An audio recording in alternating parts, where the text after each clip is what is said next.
This is an MJA Inc. Investigations warning. This MJA podcast is rated E for explicit. Some details of a case and language used on this podcast might be upsetting to some of our listeners. Listeners' discretion is advised. And for those who are still with us, kick back and enjoy the show.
Welcome to our MJ podcast. This series, Children Who Never Made It Home, Episode 7, Part 6, 4 Missing Children. My name is Mark, and I will be your host for tonight's show. Joining me later will be our co-host, Olivia. We are coming to you from Winter's Paradise, located in Hudson, Florida. It's a parent's worst nightmare is when their child goes missing. Cases of missing children today are on the rise. In 2019, 421,394 children in the U.S. was reported missing. One out of every 10,000 missing children reported to police is not found alive. In the U.S., a child goes missing every 90 seconds. Thanks to more modern tools and improving technology, the recovery rate for missing children has increased. Since 1996, when the Amber Alert system came into effect, Amber Alert has had a total of 957 children that have been located and recovered. The list of missing children grows year after year. Welcome to Arizona. The DOE network has 56 females listed as missing from the state of Arizona. Case 1. On May 26, 1992, 13-year-old Brandy Lynn Myers, a white female, went missing from Phoenix, Arizona. Case 2. On January 2nd, 1999, 11-year-old Mikhail Diane Biggs, a white female, went missing from Mesa, Arizona. Welcome to Arkansas. The Doe Network has 47 females listed as missing from the state of Arkansas.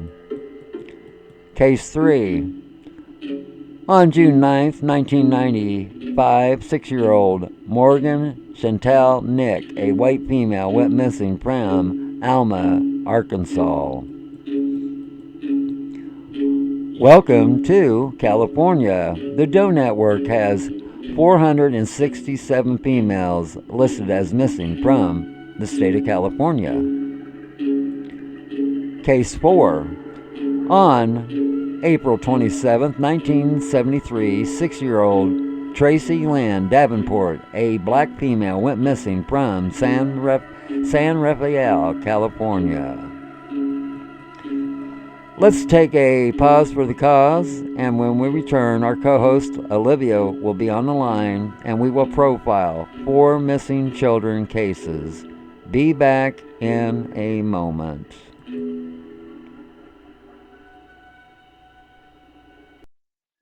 Welcome to our MJ podcast, this series, Children Who Never Made It Home. This is episode 7, part 6, 4 Missing Children. We have Olivia on the line. How are you doing tonight? I'm doing well. Are you ready to dig into these unsolved mysteries? Yes, sir. Okay, here we go. Welcome to Arizona, Case 1, Missing Child. On May 26, 1992, 13-year-old Brandy Lynn Myers, a white female, went missing from Phoenix, Arizona. Brandy Myers was last seen around 8 p.m. on May 26, 1992, in the Sunny Slope area of Phoenix, Arizona.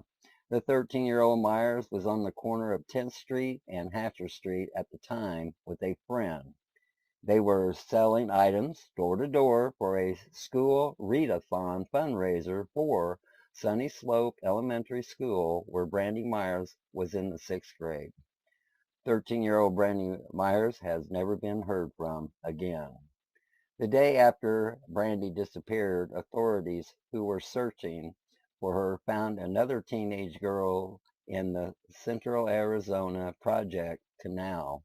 The female Jane Doe wasn't identified until 2011, nearly 20 years later. Jane Doe was identified as 16-year-old Shannon Almach, who had been missing for 8 weeks. Shannon Almach physically resembled Brandy Myers, and they were roughly in the same age group. 16-year-old Sharon Abmach was killed only a few miles from Brandy's neighborhood. The last time 13-year-old Brandy Myers was seen, she was 2 doors down from Brian Patrick Miller's residence, walking in that direction. In January 2015, Miller was charged with first-degree murder, kidnapping, sexual assault, and attempted sexual assault. These charges were connected in the death of 17-year-old Melanie, I guess it's Bernanis, and 20-year-old Angela Brasso. They disappeared 10 months apart in 1992 and 1993 while riding their bikes near the Arizona Canal in Phoenix, and their bodies were found in the canal. DNA links Miller to the crime, and he's considered a suspect in Shannon Almach's murder as well. Police asked the prosecution to charge Miller with the murder of Brandy Myers, but prosecutors declined, citing insufficient evidence. Miller has a record of violent offenses dating back to 1989. In 1989 is when Miller stabbed a woman and was charged as a juvenile with attempted murder. If convicted of the 2 murders that Miller is charged with, he could face the death sentence. 13-year-old Brandy Myers' mother believes her daughter, Brandy, may have been attacked by someone she knew. Brandy's mother has moved away from Arizona but continues to hope for resolution in her daughter's case. The case remains unsolved and foul play is suspected due to the circumstances involved. If you have any info concerning this case, please call the Phoenix Police Department at 602-261-8042. Case 2, Missing Child. On January 2nd, 1999, 11-year-old Mikhail Diane Biggs, a white female, went missing from Mesa, Arizona. The 11-year-old Biggs was last seen riding her bicycle near her family's residence in Mesa, Arizona on January 2nd, 1999. Mikhail Biggs and her youngest sister thought they heard an ice cream truck's music in the distance and asked their mother for money. Mikhail and her sister waited for the truck near Toltec Street and El Moro Avenue at around 5:50 p.m. Mikhail's sister became cold and returned to the family's home for her coat. Their mother sent her back for Mikhail, but she had disappeared. 11-year-old Mikhail's bicycle and her 2 quarters were found near the street where she had been standing. The bicycle was not at the corner, but partially back towards the house. The bike was lying on its side with the wheels still spinning. Mikhail Biggs and her sister had been separated for only about 90 seconds. Police and volunteers searched the entire area near Mikhail's family's home, but no evidence pertaining to her whereabouts was found.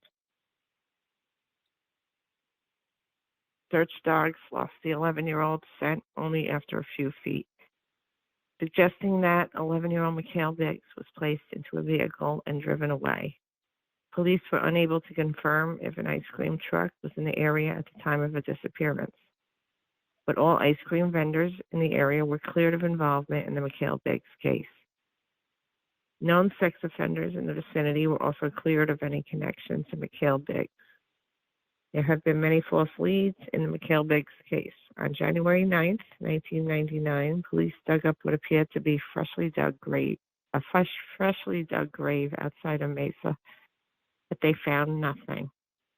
2 witnesses were put under hypnosis in hopes that they would remember something, but nothing came of that.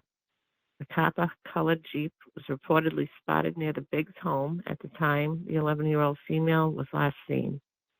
When its driver was located, he was ruled out as a suspect and he had seen nothing unusual.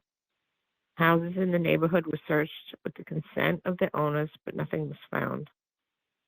Uh-oh. My computer. Hold on. Okay. I'm in the middle of a storm. There's a storm going on here.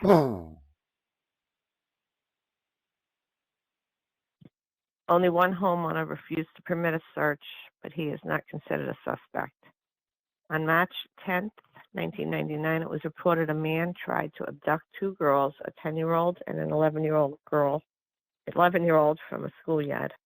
Police thought the incident may have been connected to the Biggs case, but the abduction was revealed to be a hoax.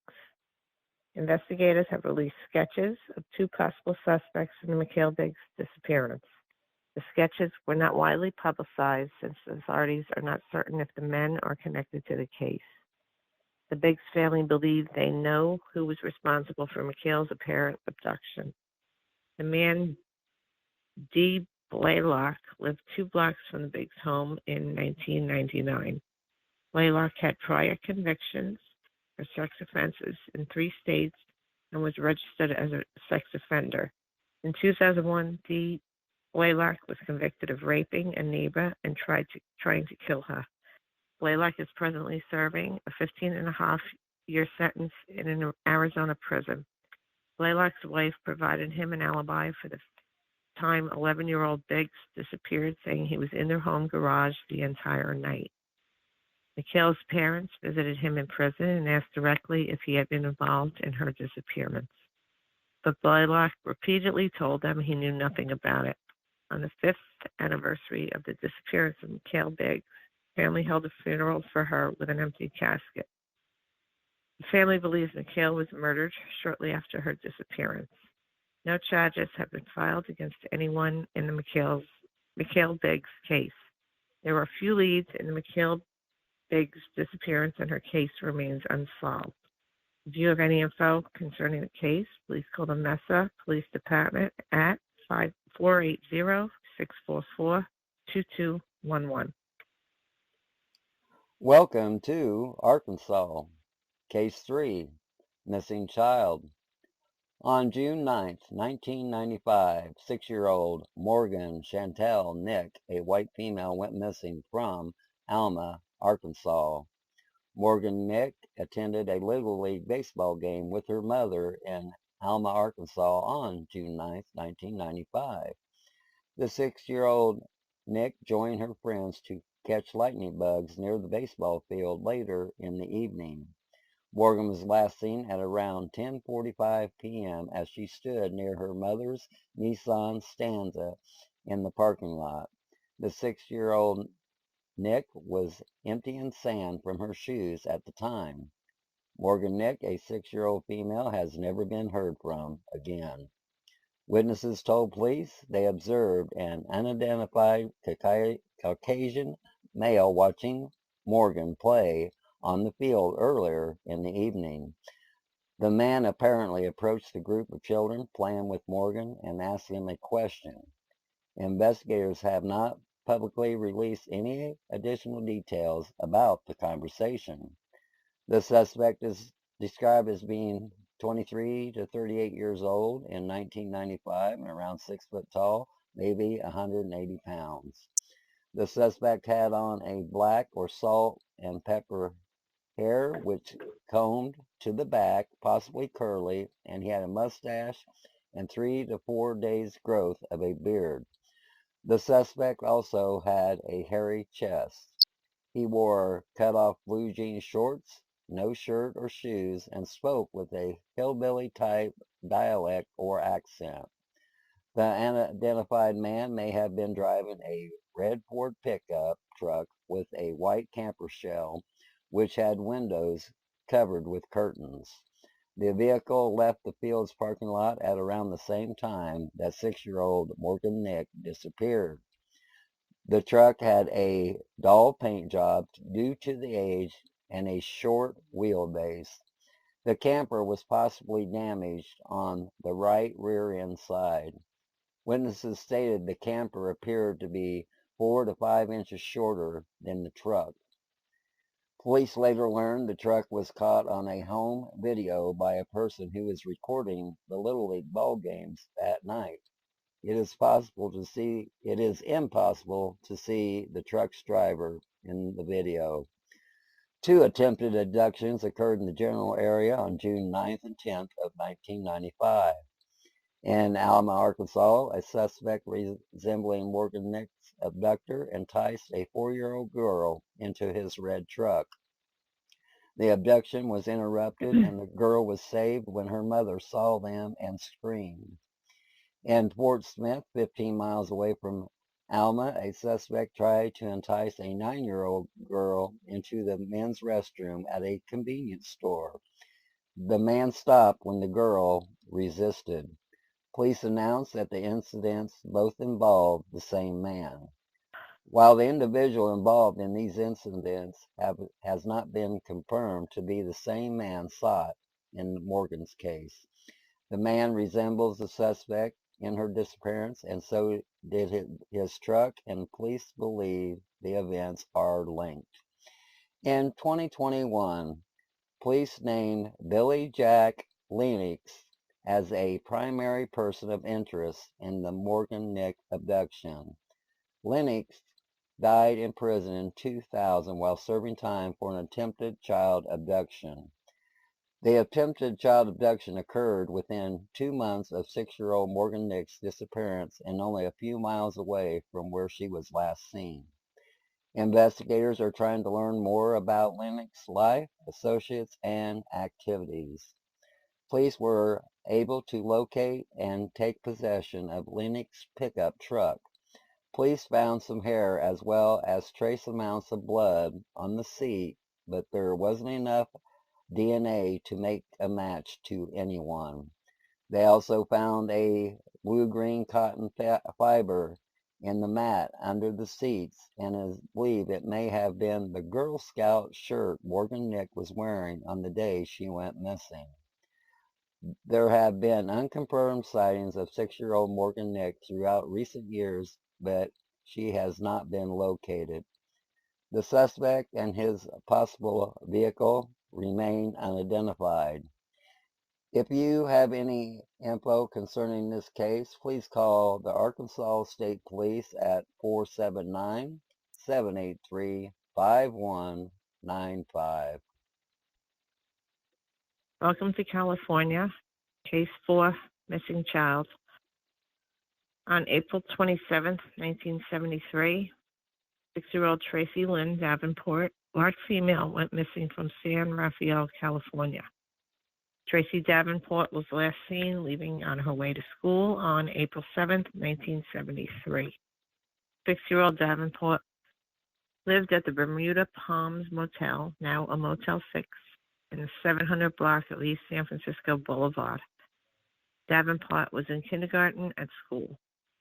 Tracy Davenport left home at 11 a.m. to walk to school, but she never arrived. Davenport's family didn't realize she was missing until the evening when she didn't come home from school. They reported the 6-year-old Davenport's disappearance to police the next day. Tracy Davenport lived with her grandparents and other relatives at the time of her disappearance, and her parents were separated. Little evidence is available in the Davenport case. The witness reported seeing a dark green or black car following the 6-year-old Tracy Davenport as she walked on Canal Street. But investigators have never been able to prove Tracy Davenport was abducted, and they have no suspects or persons of interest in her case. In 2009, police searched the crawl space at the motel where Tracy lived. This was in response to long-standing rumors that Davenport's body was buried there. The search didn't uncover any evidence, and 6-year-old Tracy Davenport's disappearance remains unsolved.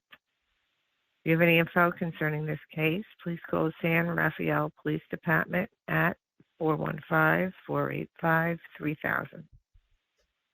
Olivia, do you have anything you would like to add to any of these cases? Yeah, I just want to say, I've watched a lot of shows about serial killers, and they're bothersome, to say the least.